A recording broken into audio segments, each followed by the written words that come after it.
During this pandemic, more and more people are struggling with food insecurities, and some people for the first time. So, joining us to talk about it is the president and CEO of the Arizona Food Bank Network, Angie Rodgers. Hi, Angie.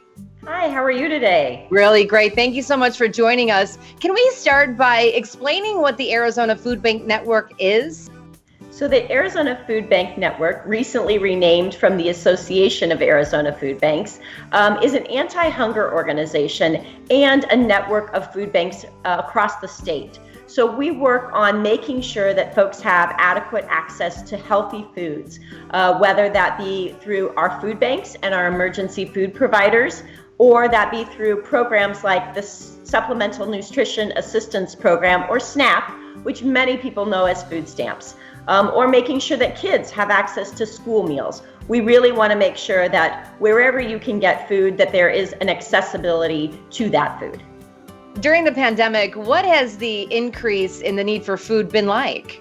Right now, I would say in the last month or so, we're about 2 times the normal amount of folks that we usually see. And usually our network sees about 450,000 people a month. So you can imagine the demand is still incredibly high at food banks as people look to be able to just fit the rest of that into their budgets. The emergency food assistance, I read, has spiked to 3 times the daily average. How are the food banks meeting all the needs?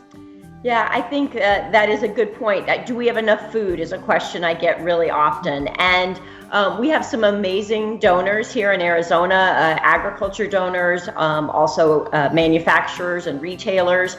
But largely our increase in being able to meet the need has come from the federal government. So if people are concerned that they're going to show up at food banks and there's not going to be enough, we definitely have enough food to be able to meet the need right now. Well, that's fantastic news.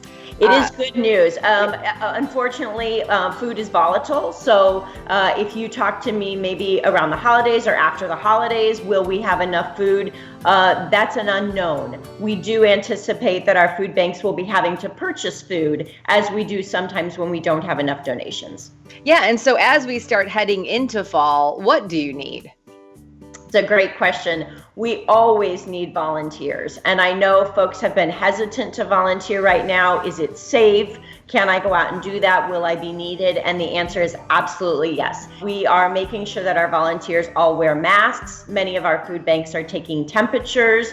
We're keeping people distanced apart. It's definitely a need, and it's definitely safe. We talked about the need for food assistance is at an all-time high. If somebody needs help, what should they do? Great place to visit our website, azfoodbanks.org.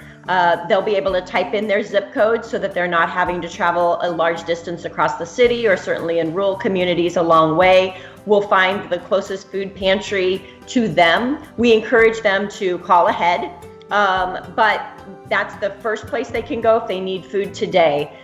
So now that kids are either back in school part-time or homeschooling, are you seeing that some kids are having trouble accessing nutritious meals? It's really interesting. Thanks for asking. We have looked at schools across the state, about 30 districts as a sample, to find out, are kids still getting the nutrition that they need from schools? And from fall of 2019 till spring of 2020, we saw a very significant decrease in the service level of meals at school. So much so that for every 2 meals that they are doing in the spring, they were doing 100 in the fall. So it's a very significant, steep drop. So we really want to get the word out to parents that if you are homeschooling, if you are distance schooling, make sure that you still have contact with your school. Make sure that you know that there are meals being served and your kids can go and get fed today. So we know moving into fall, you'll need the volunteers. What do you need right now to meet the demand? Yeah, again, volunteering anytime. We'd be happy to have you. The other thing, obviously, we can always use donation of food and funds. So if you have excess food that you're able to bring in, please do that. Or if you're able to make a donation, again, everything's online. We're happy to take that as well. Fantastic. So donations, volunteers, help one another. That's what it's all about. Thank you so much, Angie. Absolutely. Thanks for having me. Absolutely.